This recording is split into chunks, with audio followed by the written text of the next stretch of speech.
நீ இந்த சோஃபாவை போறான்னா உனக்கு விஸ்கஸ் ஃபுட்டு கிடைக்காது, புரியுதா? அதான் உனக்கான பனிஷ்மெண்ட். இந்த மாதிரி நம்ம லைஃப்பில் வந்து இது பண்ணால் உனக்கு கிடைக்கும், இது பண்ணலைன்னா உனக்கு பனிஷ்மெண்ட் அப்படின்னு சொல்லி சின்ன வயசுலேருந்தே நம்ம சொல்லக்கூடிய விஷயங்களை, செய்யக்கூடிய விஷயங்களை நம்மளை தண்டிக்கிறது அப்படிங்கிறது நம்ம பேரண்ட்ஸும் டீச்சர்ஸும் கடமையாக எடுத்து வச்சுருக்காங்க. இப்போ கூட கொஞ்ச நாளைக்கு முன்னாடி என் ஃப்ரெண்டோட அக்காவோட ஃப்ரெண்டோட அம்மா அப்படின்னு சொல்கிறாங்க. ஃப்ரெண்டோட அம்மா வந்து அவங்கள பற்றி பேசும்போது எனக்கு டக்குன்னு ஞாபகம் வந்துச்சு, ஆஹா அவங்களா, அவங்க என்னோடய மேம் ஆச்சு, சின்ன வயசில் எனக்கு நக்கல்ஸ்லேயே அடிப்பாங்களே அப்படிங்கிற மாதிரி வந்து எனக்கு ஞாபகம் வந்துச்சு. ஏன்னா அந்த மாதிரி பனிஷ்மெண்ட்லாம் அவங்க கொடுத்துருக்காங்க. அவங்க வரும்போதே பார்க்கறதுக்கு பயமாக இருக்கும். ஆனால் குழந்தைங்களுக்கு நம்ம மேலே ஒரு பயம் வேணாமா, அப்போ தானே நம்ம சொல்கிறத கேட்பாங்க அப்படிங்கிற கேள்விக்கு இந்த புக்கில் அவங்க என்ன சொல்கிறாங்கன்னா, அப்படி இருக்கணும்னு அவசியமே கிடையாது. குழந்தைங்க நம்மள மாதிரி ஒரு பெரிய அடல்ட்டாக வளரக்கூடியவங்க. அவங்கக்கிட்ட நீங்கள் பேசுகிறது அவங்களுக்கான மொழியில் பேசணுமே தவிர நம்மளோட அத்தாரிட்டியோ நம்மளோட பவரையோ குழந்தைங்க மேலே காமிக்கூடாது. அப்போ குழந்தைங்க தப்பு பண்ணுறாங்க அப்படின்னா அவங்கள பனிஷ்மெண்ட்டும் கொடுக்கக்கூடாது. அப்படின்னா எப்படி அந்த தப்பை சரி செய்ய வைக்கிறது? நம்ம தப்பு பண்ணால் நம்மளை அடித்தாங்க, நம்மளை திட்டுனாங்க, மற்றவங்க கிட்ட போட்டு கொடுத்தாங்க, இதெல்லாம் தான் நடந்தது. அப்போ நம்மளும் வந்து அடுத்ததாக வந்து ஒரு குழந்தை வளர்க்கும் போது அதே தானே ரிப்பீட் பண்ணுவோம். பட் நம்மளை வந்து இந்த மாதிரி திட்டும் போதோ இல்லை வந்து சர்க்காஸ்டிக்காக ஏதாவது சொல்லும் போதோ, அதாவது உன்னை பெற்றதுக்கு நான் பேசாமல் ஒரு மாடை வளர்த்துருக்கலாம் அந்த மாதிரி ஒன்று சொன்னாலும் சரி, இல்லை எங்கள் பாட்டி சொல்லுவாங்க குப்பை தொட்டி கூட கொஞ்சம் அழகாக இருக்கும், உன் ரூம் அவ்வளோ குப்பையாக இருக்குது அப்படிங்கிற சொல்கிறதுக்கு. ஸோ இந்த மாதிரியான சர்க்காசம், இல்லைன்னா இதுக்கு மேலே பண்ண அவ்வளோதான் அப்படின்னு சொல்லி நம்மளை மிரட்டுறது, இல்லை நம்மளை கில்ட்டியாக ஃபீல் பண்ண வைக்கிறது. உன்னாலே எனக்கு பிபி வந்துடும், உன்னாலே என்ன ஆக போறேன்னு தெரியல, உன்னால இந்த குடும்பம் எப்படி இருக்க போகுதுன்னு தெரியல அப்படின்னு சொல்லி நமக்கு ஒரு கில்ட் ஃபீலிங்ஸ் கொடுக்குது. இது எதுவுமே நம்மளை வந்து மாற்றலை அப்படின்னா நம்ம இதை ரிப்பீட் பண்ணுறதுனால நம்ம குழந்தைங்களும் எந்த விதத்துலையும் மாற போகிறது கிடையாது. ஸோ பனிஷ் பண்ணாமல் பனிஷ்மெண்ட்டுக்கு பதிலாக குழந்தைங்கிட்ட எப்படி ஒரு விஷயத்தை மாற்ற முடியும்.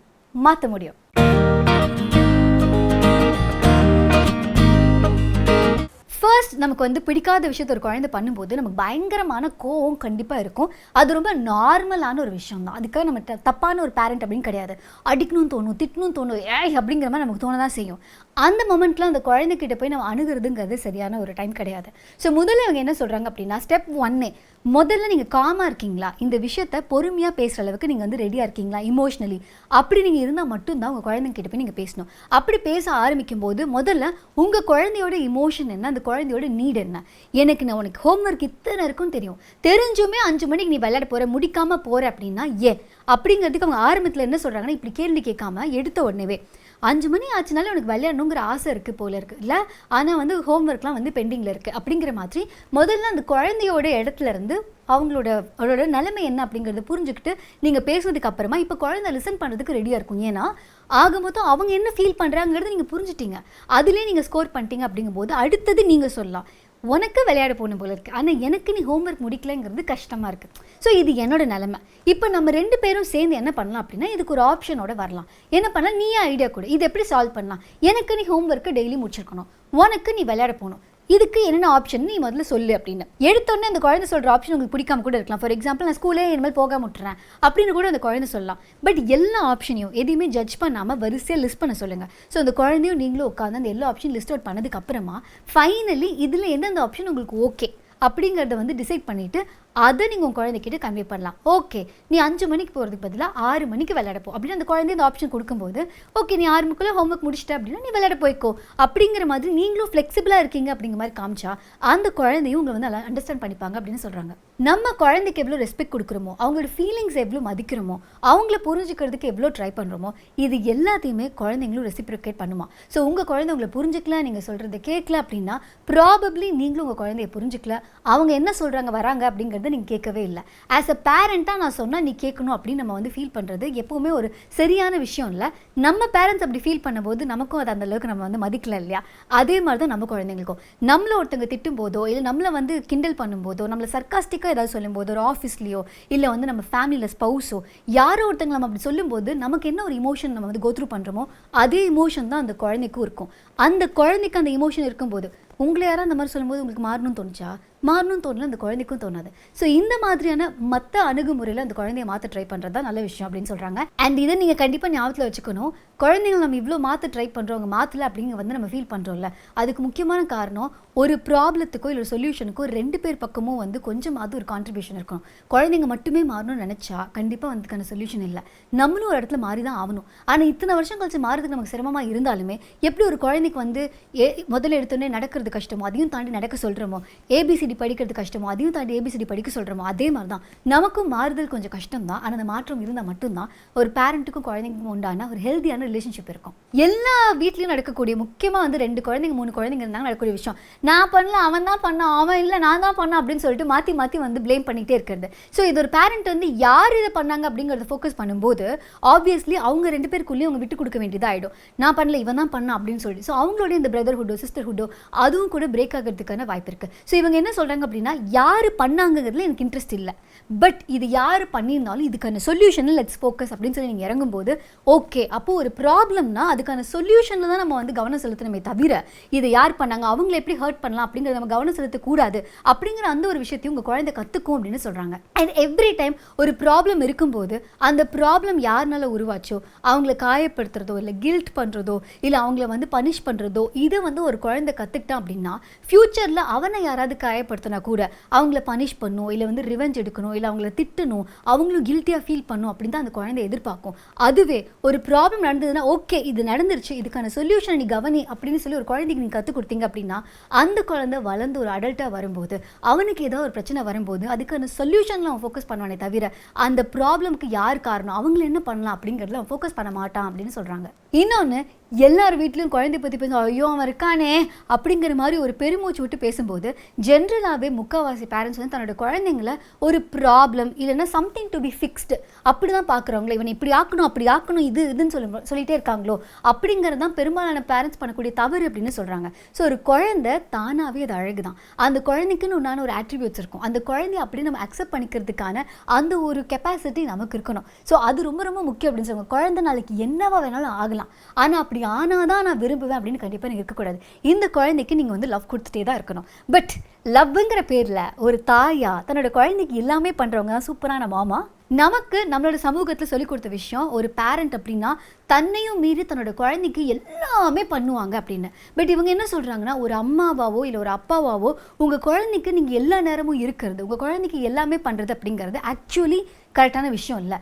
உங்கள் குழந்தைக்கு நீங்கள் எவ்வளோ எஃபர்ட் போட்டு அவன் தனியாகவே இருக்கிறதுக்கு கற்றுக் கொடுக்குறீங்களோ அப்போ தான் நீங்கள் ஒரு சிறந்த பேரண்ட் அப்படின்னு சொல்கிறாங்க. ஸோ இந்த அட்டானமி, அதாவது தன்னைத்தானே பார்த்துக்கிறது, அதுக்கு ஒரு பேரண்ட்டை நீங்கள் எந்த அளவுக்கு ஹெல்ப் பண்ணுறீங்களோ அப்போ தான் நீங்கள் ஒரு சிறந்த பேரண்ட் அப்படின்னு சொல்கிறாங்க. ஸோ அதை எப்படி பண்ணுறது, நம்ம வாழ்க்கையில் நம்ம என்ன ஆக போகிறோம் என்ன ஆக போகிறதில்ல, இது எல்லாத்துக்குமே முக்கியமான காரணம் நம்மளுடைய சாய்ஸஸ். ஆனால் ஒரு சின்ன குழந்தை இருக்கும்போது நீ இந்த ட்ரெஸ் தான் போடணும், இப்படி தான் நீ ட்ரெஸ் பண்ணணும், இந்த இடத்துக்கு நீ வந்தால் ஆகணும், இதுக்கு நீ இப்படி தான் பண்ணி ஆகணும்னு சொல்லி நம்ம நிறைய கண்டிஷன்ஸ் போடும்போது சின்ன வயசுலேயே உங்களுக்கு அந்த சாய்ஸஸ் அப்படிங்கிறது நம்ம தூக்கிடுறோம். ஸோ முதல்ல நீங்கள் பண்ணக்கூடிய விஷயம், நீங்கள் வெளில போகணும்னு கிளம்புறீங்களா, ஹே இன்னைக்கு நம்ம வந்து இங்கே போகிறோம், உனக்கு இந்த ட்ரெஸ் போடணுமா அந்த ட்ரெஸ் போடணுமா, இல்லை இதில் உங்களுக்கு என்னென்ன சாய்ஸ்லாம் அந்த குழந்தைக்கு கொடுக்க முடியுமோ அந்த எல்லா சாய்ஸும் கொடுங்க. இன்னைக்கு காலையில் ஒரு பிரேக்ஃபாஸ்ட் பண்ணுறோமா, அம்மாவுக்கு இப்போ இது பண்ணலாமா அது பண்ணலாமான்னு யோசனை இருக்குது, உனக்கு என்ன வேணும்னு சொல்லு, இல்லை அப்பாவுக்கு இப்போ நான் வந்து நான் இது சமைக்கலான் இருக்கேன், இல்லை வந்து நீங்கள் வெளில கூட்டிகிட்டு போகலான் இருக்கேன், அந்த மாதிரி ஒரு தாட் இருந்தது அப்படின்னா இன்னைக்கு என்னடா பண்ணலாம் அப்படிங்கிற அந்த சாய்ஸை அந்த குழந்தைக்கு கொடுங்க அப்படின்னு சொல்கிறாங்க.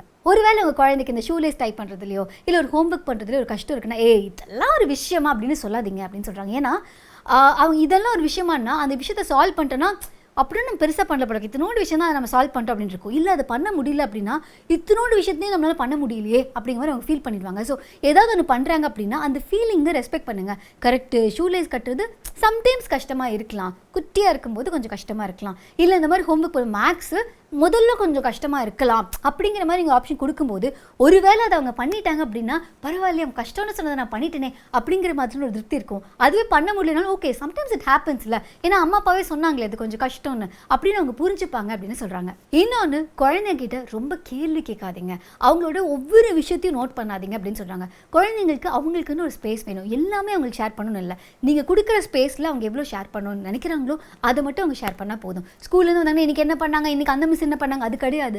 ஸ்கூலில் தானே ஹே முதல்ல நீ வந்ததே எனக்கு ஹாப்பி, நீ வந்ததில் சந்தோஷம், இந்த மூமெண்ட்டில் நீங்கள் அவங்களோட இருந்தீங்க அப்படின்னா உங்ககிட்ட என்னென்ன ஷேர் பண்ணணும்னு நினைக்கிறாங்களோ அது எல்லாமே அவங்களே ஷேர் பண்ணுவாங்க அப்படின்னு சொல்கிறாங்க. அவங்க உங்ககிட்ட ஏதாவது ஒரு கேள்வி கேட்குறாங்க, ஏமா யானை பெருசாக இருக்குது அப்படின்னு ஒரு கேள்வி கேட்குறாங்க அப்படின்னா அந்த கேள்விக்கு உடனே உங்கள் மூளையை கசக்கி ஃபுல் பதில் நீங்கள் கொடுக்கணும் அவசியம் இல்லைங்கிறாங்க. குழந்தைங்க யூஸ்வலாக நம்மக்கிட்ட கேள்வி கேட்கும்போது அது சம்மந்தமாக அவங்க கொஞ்சமாவது யோசிச்சிருப்பாங்க அப்படின்னு சொல்கிறாங்க. ஸோ ஒரு குழந்தை கேள்வி கேட்குது அப்படின்னா நீ என்ன நினைக்கிற அப்படின்னு நீங்கள் ஒரு கேள்வி கேளுங்க. அவங்க என்னெல்லாம் நினச்சிருக்காங்களோ அதை எக்ஸ்பிரஸ் பண்ணுறதுக்கு ஒரு இடமா அது அமையும் அப்படின்னு சொல்கிறாங்க. ஸோ ஒரு கான்வர்சேஷன் ஓப்பன் பண்ணுறதுக்கு இது பயங்கரமான விஷயமா இருக்கலாம். ஏமா அந்த பொண்ணு என்கிட்ட சண்டை போட்டே இருக்கா அப்படின்னா ஏன் சண்டை போட்டே இருக்கா, நீ என்ன நினைக்கிற அப்படின்னா, ஒருவேளை நான் அன்னைக்கு பண்ணதுனால அப்படி நினைக்கிறாளோ, இப்படி பண்ணதுனால அவன் என்கிட்ட இப்படி பேசாமல் இருக்காளோ அப்படின்னு சொல்லி அந்த குழந்தையோட திங்கிங் கெப்பாசிட்டியும் ஒரு சுச்சுவேஷனில் அனலைஸ் பண்ணுறதுக்கும் அது கற்றுக்கும் அப்படின்னு சொல்கிறாங்க. இன்னொரு முக்கியமான விஷயம், குழந்தைங்க நம்மக்கிட்ட 1000 கேள்வி கேட்பாங்க, நிறைய ஹெல்ப் கேட்பாங்க. பட் இது எல்லாமே நம்ம பண்ணுறதுக்கு டைம் அண்ட் எஃபர்ட் நம்மக்கிட்ட இருக்குமா அப்படின்னு கேட்டால் கிடையாது. நிறைய நேரத்தில் நமக்கு அந்த எனர்ஜி கூட இல்லாமல் இருக்கலாம். அப்போது அது பண்ண மாட்டேன், எனக்கு தெரியாதுமா அப்படின்னு சொல்லாமல் இதுக்கான பதில் நீ அந்த அங்கிள்கிட்ட கூட கேட்கலாமே, இதை நீங்கள் மேம் கிட்ட கூட கேட்கலாமே. அதாவது நம்ம வீட்டை தாண்டி இந்த உலகத்தில் உனக்கான பதில்கள் நிறைய கொட்டி கிடக்கு. ஸோ உங்கள் அம்மா அப்பாவை தாண்டி இன்னும் இந்த வாழ்க்கையில் நிறைய பேரை நீ மீட் பண்ணுவேன். அவங்க எல்லாருமே ஒரு லைஃப்பில் ஏதோ ஒரு விஷயம் ஆட் பண்ணுவாங்க அப்படிங்கிறதுக்கு ஒரு எக்ஸாம்பிளாக. சப்போஸ் அவங்க வந்து ஒரு ஹேர் பற்றி கேட்டாங்க அப்படின்னா, நம்ம நெக்ஸ்ட் டைம் சாலூன் போவோம்ல, உனக்கு எப்போ ஹேர் கட் பண்ணுவாங்களா, அவங்ககிட்ட இந்த கேள்வியை கேளேன் அப்படின்னு சொல்லி உங்களுக்கு எக்ஸ்டர்னல் ஹெல்ப் இருக்கிறதையும் அடிக்கடி சொல்லுங்க அப்படின்னு சொல்கிறாங்க. அடுத்தது, நம்ம குழந்தைங்க கண்டிப்பாக நமக்கு பிடிக்காத விஷயம் நிறைய பண்ணுவாங்க. நம்மளே நமக்கு பிடிக்காத விஷயம் நிறைய பண்ணும்போது குழந்தைங்க கண்டிப்பாக பண்ண தானே செய்வாங்க. ஸோ அந்த குழந்தைங்களுக்கு நம்ம நோ அதிகமாக சொல்லுவோம். இதை பண்ணாத நோ, அதை பண்ணாத நோ அப்படின்னு 1008 நோ சொல்கிறோம்ல, அந்த நோவை நோவாக சொல்லாமல் வேறு எந்த விதமாக சொல்லலாம் அப்படிங்கிறத வந்து இப்போ அடுத்தா பார்க்க போகிறோம். ஒரு எக்ஸாம்பிளுக்கு, ஒரு குழந்தை கேட்குது, மழை பெய்யுற மாதிரி இருக்கு, நம்ம குழந்தை வந்து வெளியில் போட்டுமா அப்படின்னு கேட்டால், டக்குன்னு நீங்கள் உடனே போகாத மழை வர மாதிரி இருக்குல்ல அப்படின்னு சொல்லாமல், மழை வர மாதிரி இருக்கே அப்படின்னு நிறுத்திடுங்க. அந்த நோ அப்படிங்கிற அந்த ஒரு சென்டென்ஸ் நீங்கள் கம்ப்ளீட் பண்ணணும் அவசியமே கிடையாது அப்படின்னு சொல்கிறாங்க. ரெண்டாவது விஷயம், அவங்களோட ஃபீலிங்ஸை அக்செப்ட் பண்ணுறது. மழை பெய்யும் போது வெளில போகணும்னு ஆசையாக தான் இருக்கும்ல, ஆனால் மழை ரொம்ப வரும் போல இருக்கே அப்படின்னு இன்டெரக்ட்லி நீங்கள் நோ தான் சொல்கிறீங்க அப்படின்னு அந்த குழந்தைக்கு தெரிய தான் போகுது. ஆனால் அது டைரெக்டாக சொல்ல வேணாம் அப்படிங்கிறதான் விஷயம். அப்புறம் மழையில் போகிறது நிஜமாவே ஒரு ப்ராப்ளமா அப்படிங்கிறத நீங்கள் அவங்களுக்கு எக்ஸ்பிளைன் பண்ணுறதும் ஒரு விதமாக இருக்கலாம். அதாவது மழையில் போனால் சளி பிடிக்கும் நீங்கள் சொல்கிறீங்களா, எங்கள் வீட்டில் அப்படி சொல்லலை, மழை பெஞ்சாலே நான் வாசலுக்கு கூப்பிட்டு வந்து வா நினையலாம் அப்படின்னு கூப்பிட்டு ஒரு வீடு தான் எங்கள் வீடு.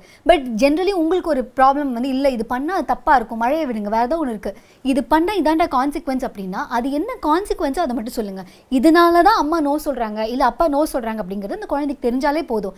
நோ அப்படின்னு சொல்லணும் அவசியம் இல்லை அப்படிங்கிறாங்க. இல்லை ஒரு சில சமயங்களில் வந்து நம்மளும் என்ன ஃபஸ்ட் டைமாக பேரண்டாக இருக்கும் இல்லையா, சின்ன வயசில் நமக்கு என்ன பேரண்டிங்காக சொல்லி கொடுத்துருக்காங்க, நம்ம எப்படி வாழணுங்கிறதே போக போக தானே கற்றுக்கிட்டோம். அப்படிங்கும்போது நம்ம குழந்தை நம்மக்கிட்ட ஒரு சில கேள்விகள் கேட்கும், அதுக்கு நமக்கே தோணும், உடனே நமக்கு நோ தான் வரும் வாயில்.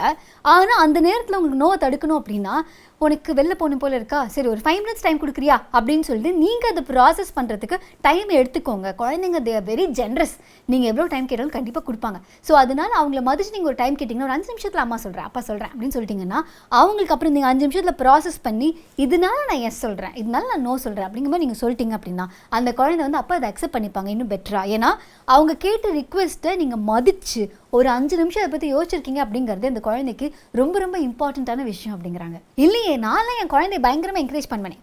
ஏதாவது வரைஞ்சாங்கன்னா வாவ், செம்மையாக ட்ரெஸ் பண்ணாங்கன்னா சூப்பர் அப்படிலாம் நீங்கள் சொல்லுங்க அப்படின்னா, இந்த வாவ், சூப்பர், க்யூட், அமேசிங், சமத்து இது எல்லாத்தையும் தாண்டி ப்ரைஸுங்கிறது அவங்க பண்ணக்கூடிய விஷயத்தை நீங்கள் எந்த அளவுக்கு நோட்டீஸ் பண்ணுறீங்க அப்படிங்கிறது ரிஃப்ளெக்ட் பண்ணுங்கிறாங்க. சப்போஸ் நீங்கள் ஒரு ரூம்குள்ளே போகிறீங்க, எப்பவும் இல்லாமல் இன்றைக்கி ரூம் நீட்டாக இருக்குது அப்படின்னா அங்கே நீங்கள் என்ன பார்க்குறீங்க, பரவாயில்லையே பெட்டெல்லாம் நீட்டாக இருக்கே, துணியெல்லாம் மடித்து வச்ச மாதிரி இருக்கே, புக்ஸ் எல்லாம் அதோட இடத்துல இருக்கே.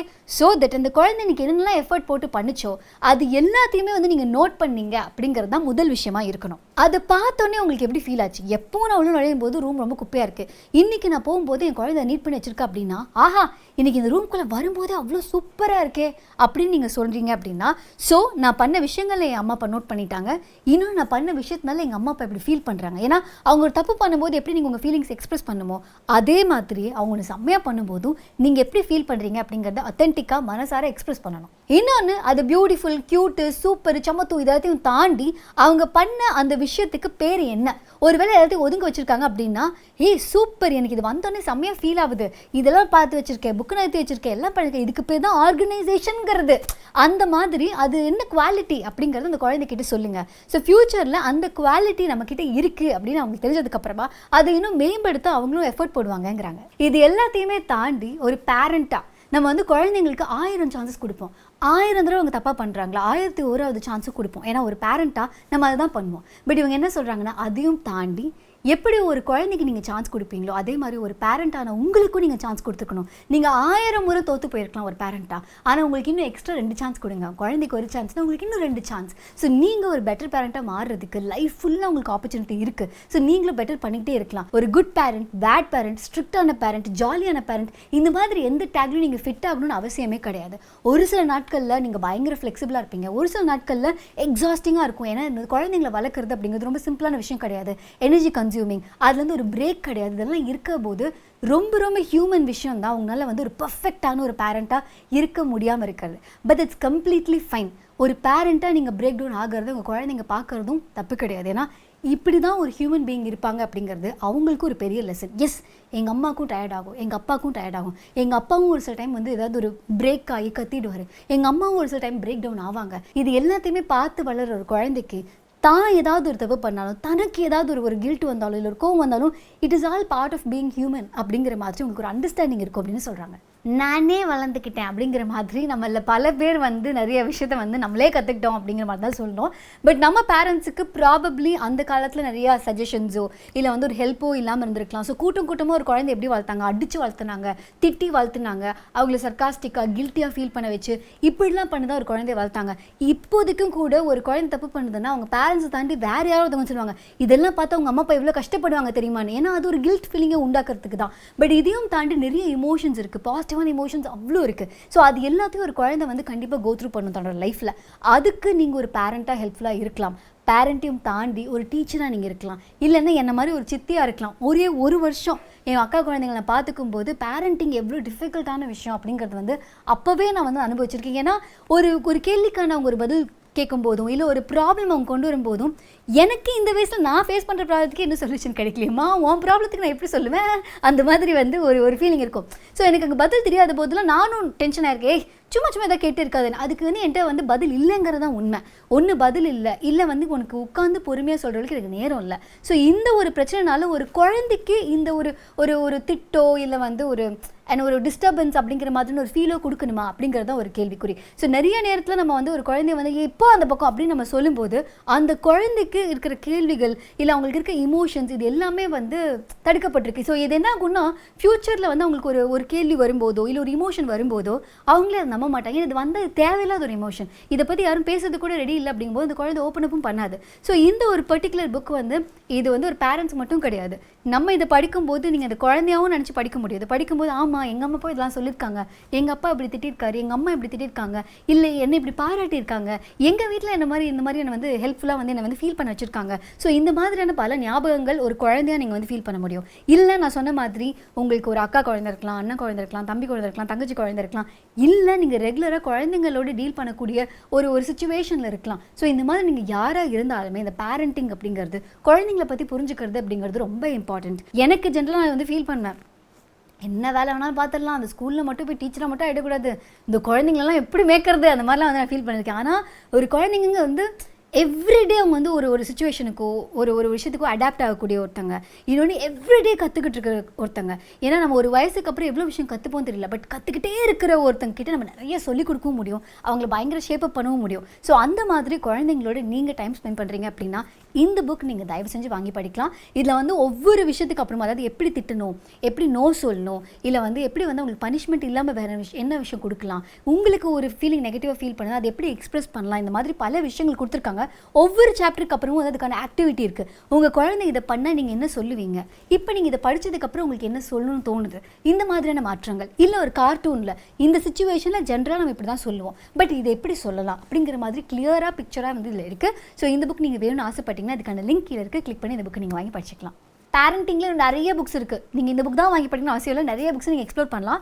குட் ரீட்ஸ் அதுக்கான செமையான ஒரு ஆப்ஷன். ஸோ அங்கே வந்து நானும் இந்த புக்லாம் படிச்சு முடிச்சிட்டேன் அப்படின்னு ஆசைப்படுறேன், படிச்சுட்டே இருக்கேன் அப்படிங்கிற அப்டேட்ஸ்லாம் கொடுத்தே இருக்கேன். அதுக்கான லிங்க்கும் கீழே இருக்குது. இவ்வளோ நேரம் நான் பேசின விஷயங்கள்லாம் நீங்கள் கேட்டால் மட்டும் போதும் அப்படின்னா ஸ்பாட்டிஃபைல த புக் ஷோடைய பாட்காஸ்ட் எக்ஸ்க்ளூசிவாக இருக்குது, அதுக்கான லிங்க்கும் கீழே இருக்குது. இந்த வீடியோ உங்களுக்கு பிடிச்சிருந்தது அப்படின்னா லைக் பண்ணுங்கள், கமெண்ட் பண்ணுங்கள். முக்கியமாக குழந்தைங்களோட டைம் ஸ்பெண்ட் பண்ணுற யாருக்காக இருந்தாலுமே இந்த புக்கு நீங்கள் வந்து ஷேர் பண்ணலாம், இந்த வீடியோவை நீங்கள் ஷேர் பண்ணலாம், அண்ட் த புக் ஷோக்கு சப்ஸ்கிரைப் பண்ணலாம். ஆர்ஜே அனந்தி ஆகிய என்ன ஃபேஸ்புக், இன்ஸ்டாகிராம், ட்விட்டர் மாதிரியும் ஃபாலோ பண்ணலாம். அதே மாதிரி த புக் ஷோவையும் ஃபேஸ்புக், இன்ஸ்டாகிராம், ட்விட்டர் மாதிரியும் ஃபாலோ பண்ணலாம். இதே மாதிரி வேறு ஏதாவது டாபிக் பற்றி நான் பேசணும் அப்படின்னாலும் சரி, இந்த புக்கு நான் படிச்சே ஆகணும் அப்படின்னு நீங்கள் எனக்கு சஜஸ்ட் பண்ணணும்னு ஆசைப்பட்டீங்கன்னா RJ@thebookshop.in அப்படிங்கிற மெயில் ஐடிக்கு நீங்கள் மெயில் அனுப்பலாம்.